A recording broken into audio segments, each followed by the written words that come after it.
मैंने ये ना बेटा व्हाट्सएप पे डाला हुआ है कि कौन कौन से क्वेश्चन है पेज नंबर पे, ठीक है ना, भेज दूँ।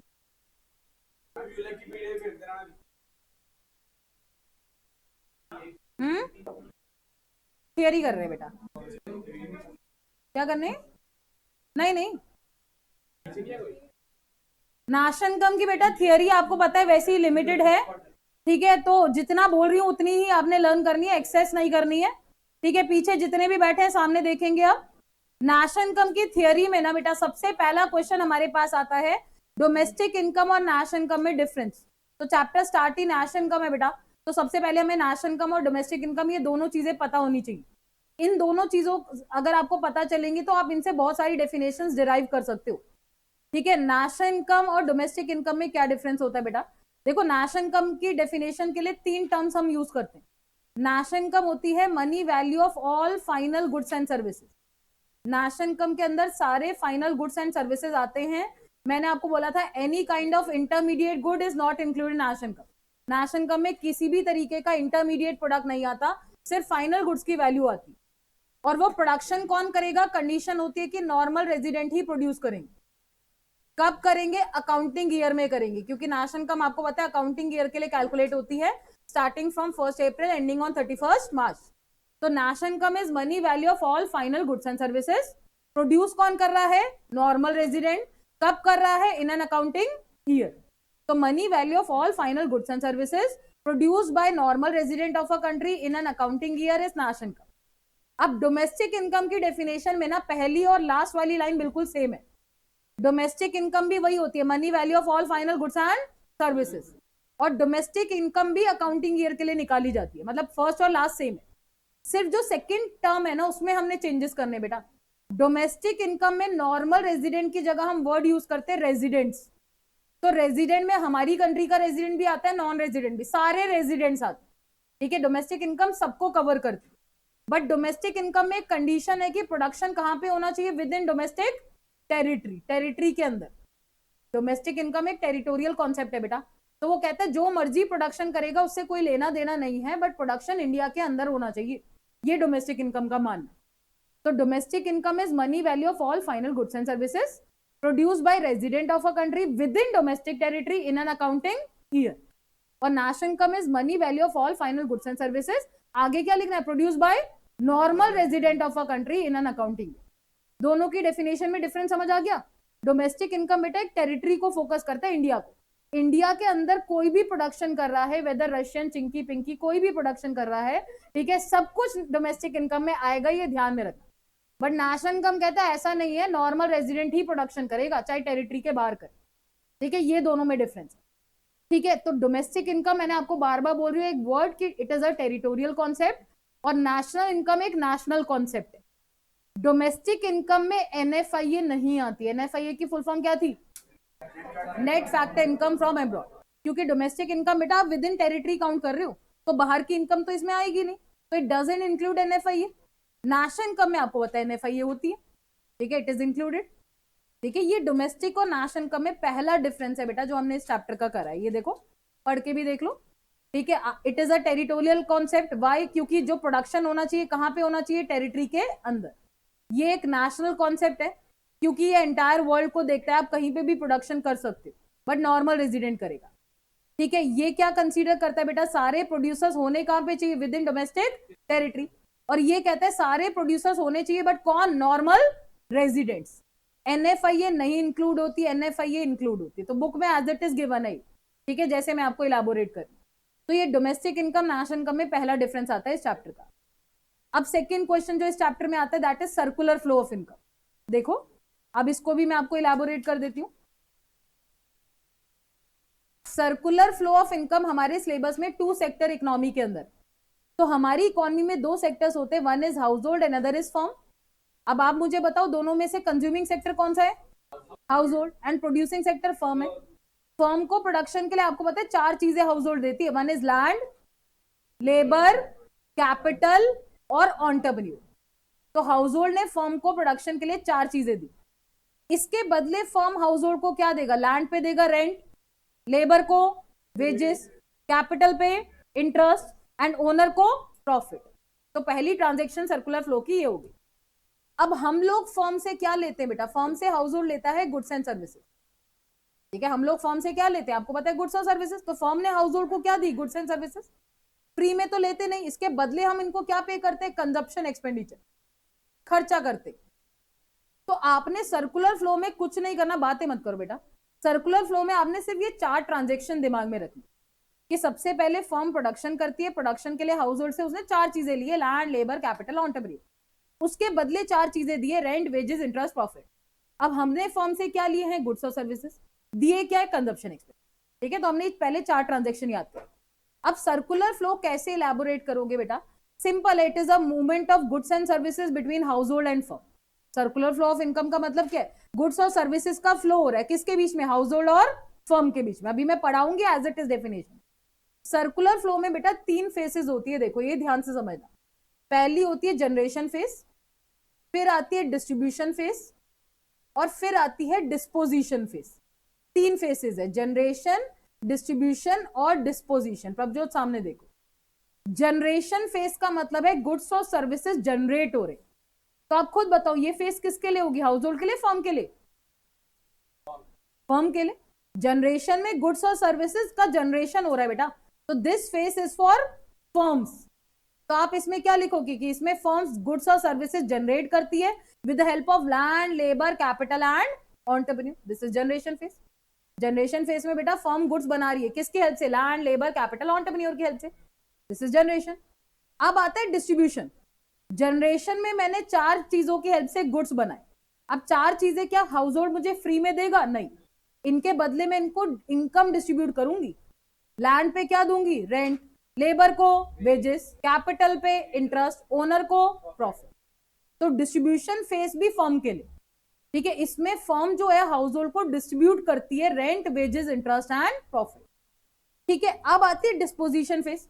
अब ये देखो, फर्स्ट फेस में गुड्स बने, सेकेंड फेस में फर्म ने हाउस होल्ड को पैसा दिया, अब उस पैसे को हाउस होल्ड डिस्पोज करेगा। डिस्पोज का मतलब खर्च करेगा, और हाउस होल्ड किस पे खर्च कर रहा है, गुड्स एंड सर्विसेज पे।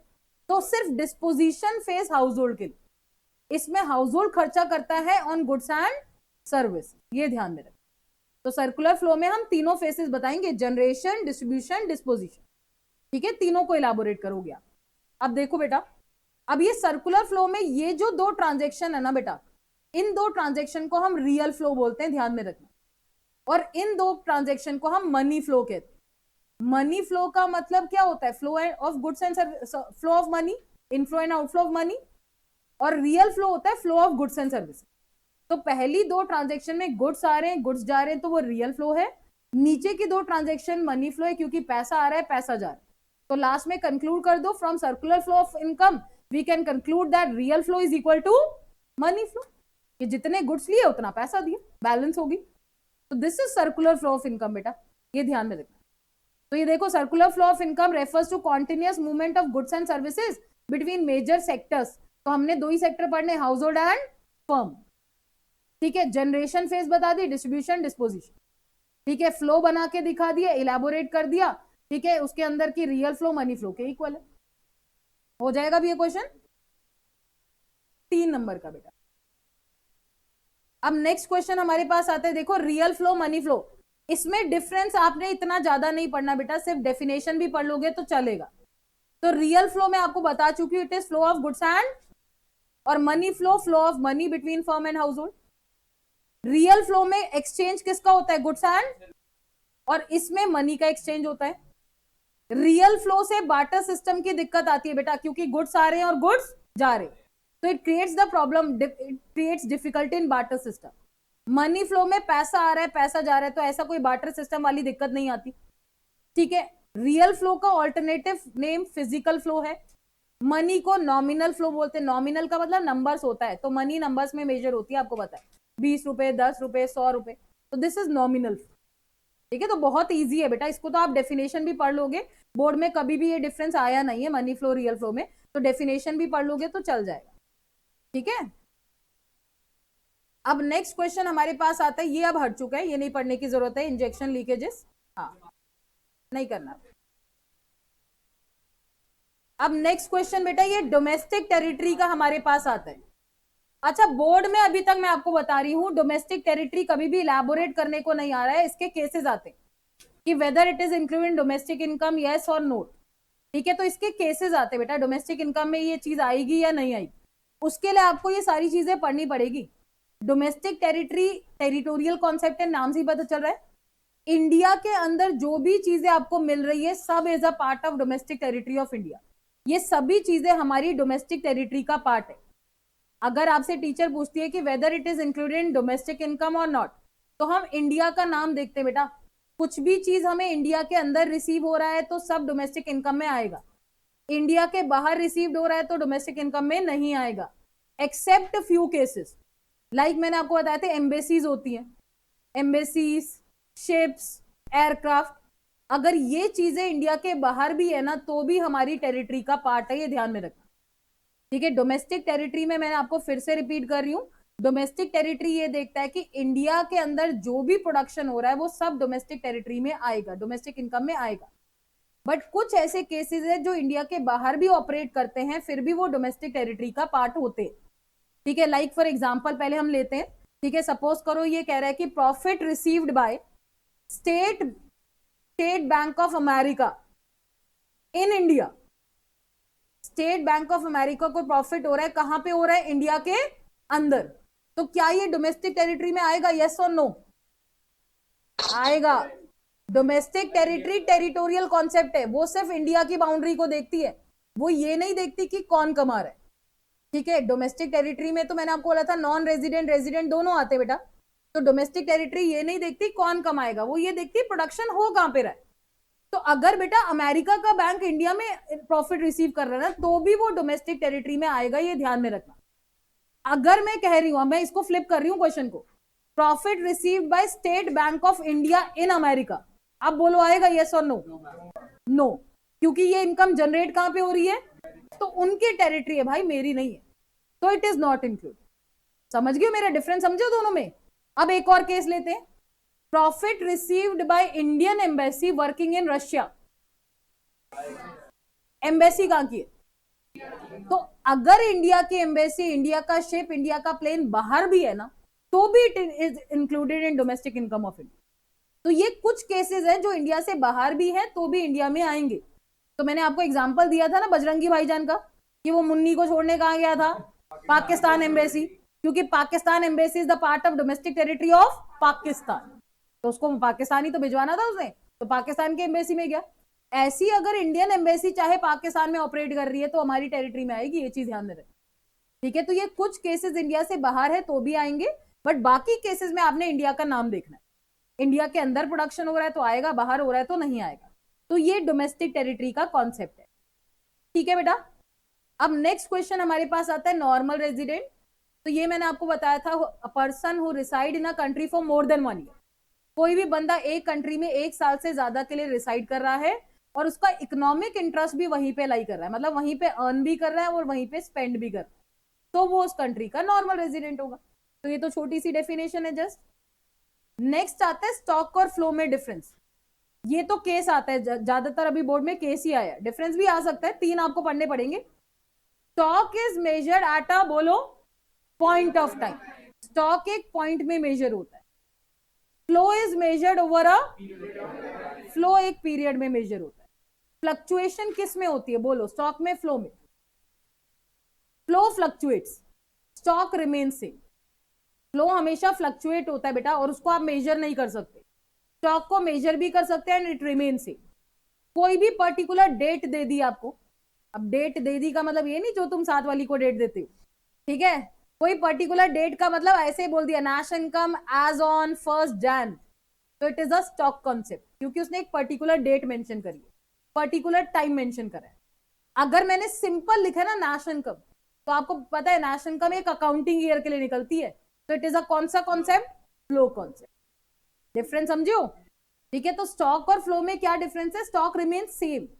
जैसे मैंने आपको एग्जांपल कई बार दे चुकी, वाटर इन अ टैंक, घर की टैंक में जो पानी है that is a stock concept. Water in river that is a flow concept. Wealth, capital, it is a stock. मेरे पास जितनी कैपिटल है, वेल्थ है, वो स्टॉक है, जब मैं उसे इन्वेस्ट करूंगी तो इट बिकम फ्लो। तो कैपिटल इन्वेस्टमेंट इज फ्लो, सिर्फ कैपिटल इज स्टॉक, ये डिफरेंस है दोनों में। और कल की क्लास में एम्प्लॉयमेंट चैप्टर बताया था मैंने आपको, उसमें एक पॉइंट बताया था पॉपुलेशन, तो उसमें मैंने लिखवाया था population is measured at a point of, that is a stock concept. Population is stock but birth rate death rate is flow, ये डिफरेंस है। तो स्टॉक एक पॉइंट पे मेजर होता है, फ्लो पीरियड में। अच्छा, दोनों में से चेंज क्या होता है, जल्दी बोलो। फ्लो। तो flow is a dynamic concept क्योंकि ये चेंज होता है, और stock is a static concept, क्यों? क्योंकि इट रिमेन सेम। ठीक है, तो सेम ही रहते हैं भाई।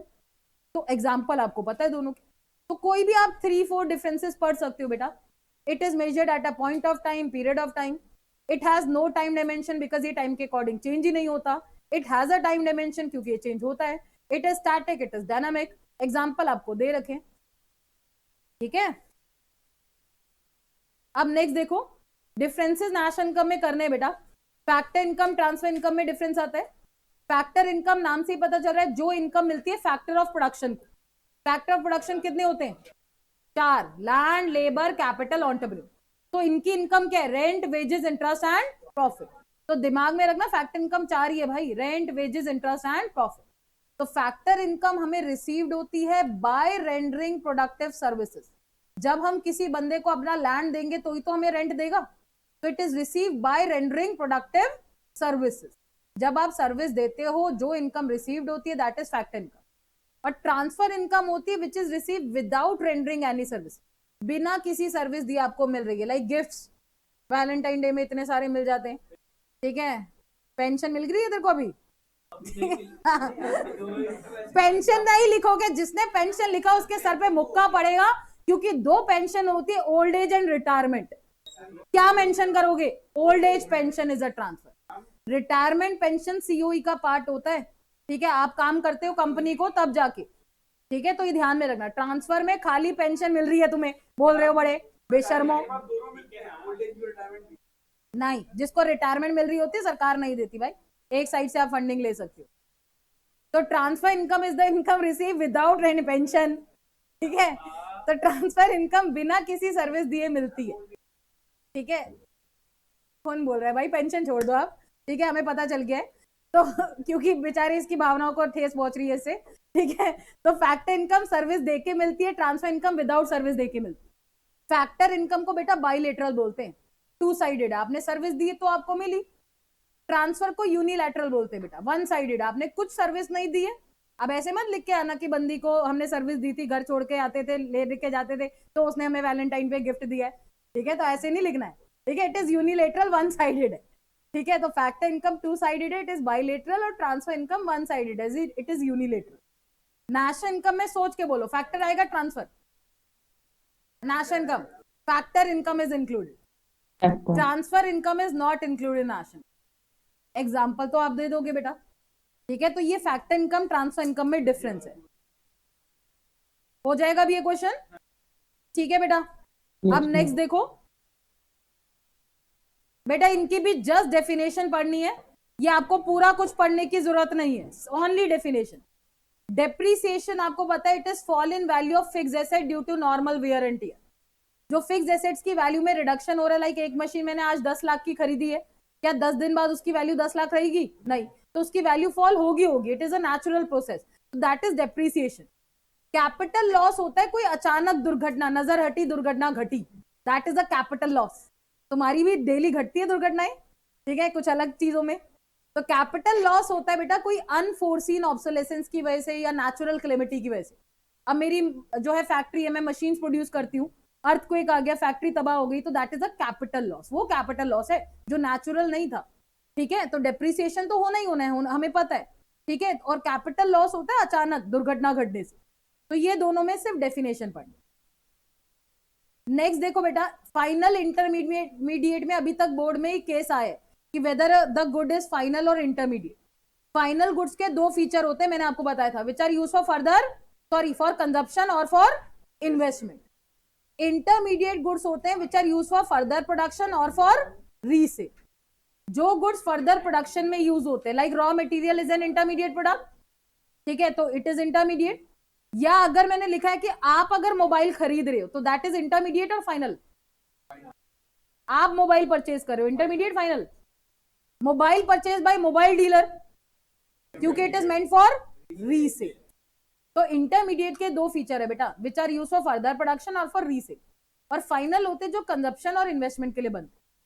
नेशनल इनकम में बेटा हमेशा फाइनल गुड्स आएंगे, ध्यान में रखना, क्योंकि डेफिनेशन में ही लिखा था money value of all final goods and, तो फाइनल गुड्स नेशनल में भी आते हैं, डोमेस्टिक में भी आते हैं, इंटरमीडिएट कहीं नहीं आते, ठीक है।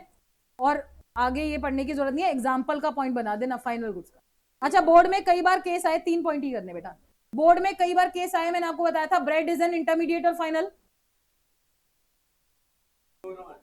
Bread is intermediate final, both. If bread is purchase by house hold, final, bread is purchase by retailer,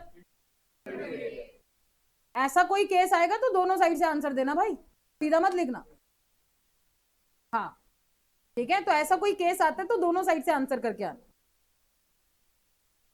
next बेटा, ये एक सबसे ज्यादा बोर्ड में ये क्वेश्चन आया, नेशनल इनकम एट, हाँ बेटा, चॉकलेट वो इंटरमीडिएट होता है बेटा, क्योंकि सर्विस रेंडर करने के काम आता है। फाइनल टीचर क्या अपने पर्सनल के लिए ले रही है चॉक्स डस्टर, हाँ, तो यूज क्यों कर रही है, for rendering services, that is an intermediate. National income at current prices और national income at constant prices, ये सबसे ज्यादा बार बोर्ड में क्वेश्चन आया भाई, मोस्ट इंपॉर्टेंट है ये question. National income at current prices को नॉमिनल नेशनल इनकम भी कहते हैं, याद आ रही, nominal GDP, nominal national income. National income at constant prices को रियल जीडीपी भी बोलते हैं, रियल नेशनल इनकम भी बोलते हैं। तो नेशनल इनकम एट, देखो आपको बहुत आसान है ये याद करना, national income at current prices है, तो पूरी नेशनल इनकम की डेफिनेशन लिखो, आगे क्या लिखो, measured eight current year price, इसमें पूरी नेशनल इनकम की डेफिनेशन लिखो, आगे लिखो मेजर्ड एट कांस्टेंट प्राइस। तो जब आप नेशनल इनकम को करेंट ईयर प्राइस पे मेजर कर रहे हो तो that is national income at current prices, constant पे मेजर कर रहे हो, बेस ईयर पे मेजर कर रहे हो तो that is national income at constant prices. तो आपसे बोर्ड में क्वेश्चन कैसे पूछा जाता है, which is true indicator of economic growth, जल्दी बोलो, रियल, ठीक है। इंडिकेटर ऑफ इकोनॉमिक ग्रोथ बेटा रियल जीडीपी होती है, क्योंकि करंट ईयर के प्राइस बढ़ भी सकते हैं, कम भी हो सकते हैं, तो दे मे बी फ्लक्चुएटेड। तो जब भी गवर्नमेंट को इकोनॉमिक ग्रोथ मेजर करनी होती है तो national income at constant price is a true indicator of economic growth, ये ध्यान में रखना, ये बेस्ट इंडिकेटर है इकोनॉमिक ग्रोथ, ठीक है, ये प्लीज ध्यान में रखना, ठीक है भाई। तो ये क्वेश्चन आप लोगों ने अच्छे से करके जाना है, ये मैंने सब बुक में दे रखा है बेटा आपको। और ये चीज ध्यान में रखना कि नेशनल इनकम एट करेंट और कांस्टेंट दोनों से निकलता है जीडीपी डिफ्लेटर, सौम्या जी, जिसको हम प्राइस इंडेक्स भी कहते हैं। जीडीपी डिफ्लेटर का फॉर्मूला होता है nominal GDP upon real GDP multiplied by 100। तो इसमें से 2 नंबर का क्वेश्चन आपको कोई भी दे सकता है, लाइक नॉमिनल निकालने को दे दिया तो price index into real upon 100 कर दो, रियल निकालने को दे दिया तो क्रॉस मल्टीप्लाई करके शफल कर दो, बस और कुछ नहीं करना। तो ये ध्यान में रखना, जीडीपी डिफ्लेटर प्राइस इंडेक्स का ये फॉर्मूला होता है nominal upon real into 100। Nominal ऊपर क्यों लिया है, क्योंकि करंट को हमेशा कंपेयर किससे करते हैं, बेस से, तो डिनोमिनेटर में बेस वाला आता है रियल, ठीक है। तो ये जस्ट फॉर्मूला है आपके पास। और इस चैप्टर का अब ये क्वेश्चन है बेटा, ये भी मोस्ट इंपॉर्टेंट क्वेश्चन इस चैप्टर में। देखो मैं आपको ये एडवाइस करूंगी, 3 क्वेश्चन अच्छे से पढ़ के जाना, ठीक है। एक रियल नॉमिनल जीडीपी, वो अच्छे से करना है, limitation of GDP as an index of welfare, वो अच्छे से करना है, डबल काउंटिंग अच्छे से करना है। तो अब ये क्वेश्चन है बेटा, limitation of GDP as an index of welfare, इसको अच्छे से समझ लो प्लीज, बहुत बारी बोर्ड में आया हुआ है। तो इसमें बेटा देखो बोर्ड में कैसे पहचाना, इंडेक्स ऑफ वेलफेयर का ना आपके पास एक ही क्वेश्चन, पूरी नेशनल इनकम है और कोई क्वेश्चन ही नहीं, limitation of GDP as an index of welfare. इसका मतलब ये बेटा कि आपने वो केसेस बताने हैं जिसमें वेलफेयर नहीं बढ़ रहा है, प्रोडक्शन बढ़ रहा है, ठीक है। जीडीपी का मतलब प्रोडक्शन होता है, तो प्रोडक्शन हो रहा है बट वेलफेयर नहीं हो रहा। तो लाइक इंडिया का फर्स्ट केस है पॉपुलेशन, आज की डेट में इंडिया में प्रोडक्शन बढ़ रहा है, व्हाई, बिकॉज पॉपुलेशन बढ़ रही है, तो क्या वेलफेयर हो रहा है, नहीं। तो if rise in GDP is because of rise in population, तो इट डजंट इंडिकेट वेलफेयर। अगर प्रोडक्शन पॉपुलेशन की वजह से बढ़ रहा है बेटा तो वेलफेयर नहीं हो रहा। ऐसी नेक्स्ट केस आता है प्राइजेस, आज की डेट में प्रोडक्शन क्यों बढ़ रहा है, क्योंकि प्राइजेस बढ़ रहे हैं, तो क्या वेलफेयर है, नहीं। आपने वो केसेस बताने जिसमें प्रोडक्शन बढ़ेगा बट वेलफेयर नहीं होगा, ध्यान में रखना। तो अगर पॉपुलेशन की वजह से प्रोडक्शन बढ़ रहा है तो भी वेलफेयर नहीं है, प्राइस की वजह से प्रोडक्शन बढ़ रहा है तो भी वेलफेयर नहीं है, ठीक है। ऐसी नेक्स्ट केस आते हैं कॉम्पोजिशन ऑफ जीडीपी। इसका मतलब जीडीपी क्या कंसिस्ट करता है बेटा, ठीक है। अगर जीडीपी के अंदर, प्रोडक्शन के अंदर वॉर गुड्स ज्यादा बन रहे हैं देन कंज्यूमर गुड्स, तो क्या वेलफेयर है बेटा? नहीं है। तो अगर प्रोडक्शन बढ़ रहा है बट किसका बढ़ रहा है? वॉर गुड्स का, रादर देन कंज्यूमर गुड्स, तो इट डजंट इंडिकेट वेलफेयर। उसमें भी तो वेलफेयर नहीं होगा। पाकिस्तान तो इन्वेस्टमेंट ही वॉर गुड्स में करता है, तो क्या वेलफेयर होता है उसमें? नहीं होता, ठीक है, बर्बाद हो रखा है। तो दैट इज पाकिस्तान जहां पे आता है ना, फिर वो मन की भावनाएं जाग जाती है ना। तुम्हारे साथ भी होता है ऐसा? नहीं होता? तुम्हारे साथ तो कुछ कुछ भी नहीं होता है, ठीक है, तुम तो अलग ही ग्रह के हो। तो कॉम्पोजिशन, फिर मैंने उसमें, अब जैसे वॉर गुड्स का आ गया तो मैंने पाकिस्तान का नाम ले लिया, मैंने उसमें 2 लाइनें और ऐड कर दी, पाकिस्तान तो है ही ऐसा, ठीक है ना। क्योंकि वो अंदर से आती है, क्या करें अब, ठीक है। हाँ, आंसर लंबा करने के लिए ना लायक लिख के नहीं आना है, ठीक है। पता चले कोई जो एग्जामिनर चेक कर रहा है वो कुछ और ही केस है, ठीक है। तो कॉम्पोजिशन ऑफ जीडीपी में वॉर गुड्स ज्यादा बन रहे तो भी वेलफेयर नहीं होगा।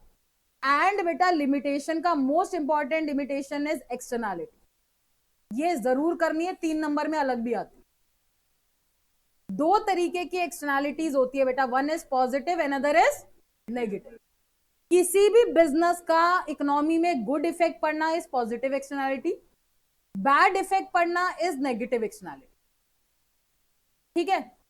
तो एक्सटर्नलिटी का मतलब प्रोडक्शन हो रहा है बट वेलफेयर नहीं हो रहा। तो अगर सपोज इसमें एग्जांपल दे रखे ना आपको, like smoke emit by factory, factory तो प्रोडक्शन करती है बट स्मोक एमिट हो रहा है, पड़ोसी बीमार हो रहे हैं, तो it is an example of कौन सी एक्सटर्नलिटी? नेगेटिव। तो it does not indicate welfare. तो हम कहेंगे फैक्ट्री तो प्रोडक्शन कर रही है बेटा बट उससे वेलफेयर नहीं हो रहा। तो स्मोक एमिट बाय क्या बोला मैंने? हाँ, ये अपने भाइयों बहनों के नाम नहीं लिख के आने हैं, ठीक है। तो it is an example of negative externality, ये नेगेटिव एक्सटर्नलिटी का एग्जांपल। पॉजिटिव एक्सटर्नलिटी बहुत सारी, पार्क्स बना दो, रोड्स बना दो, तो that is a positive externality, उससे तो वेलफेयर होगा बेटा। बट नेगेटिव एक्सटर्नलिटी के केस में वेलफेयर नहीं हो। और डबल काउंटिंग मैंने आपको बताई थी, नेशनल इनकम में इंटरमीडिएट गुड्स क्यों नहीं आते? क्योंकि अगर आप इंटरमीडिएट लोगे तो उससे कौन सी प्रॉब्लम अराइज होगी? Double counting. एक गुड की वैल्यू एक से ज्यादा बार एस्टिमेट करना is known as double count. तो मैंने आपको बोला था ना कि अगर शर्ट की वैल्यू 5000 है तो only this should be included in national income. अगर इसके साथ आप थ्रेड, बटन, कॉटन, इन सब की भी वैल्यू ले रहे हो तो it creates the problem of what? Double counting. तो डबल काउंटिंग का मतलब होता है एक गुड की वैल्यू एक से ज्यादा बार एस्टिमेट करना, ठीक है भाई। अब नेशनल इनकम के न्यूमेरिकल और इनकम एंड एम्प्लॉयमेंट के न्यूमेरिकल हम कल करेंगे, सिर्फ न्यूमेरिकल। और जूस वूस पी के आओगे, मेरे को यहाँ पे क्लास में आके ये नहीं बोलना कि सब गड़बड़ हो गई है। हम कितने बजे? बेटा आपको ऑनलाइन वालों को स्क्रीन शेयर हो रही थी? हाँ जी मैम, हो रही थी। ठीक है, ठीक है।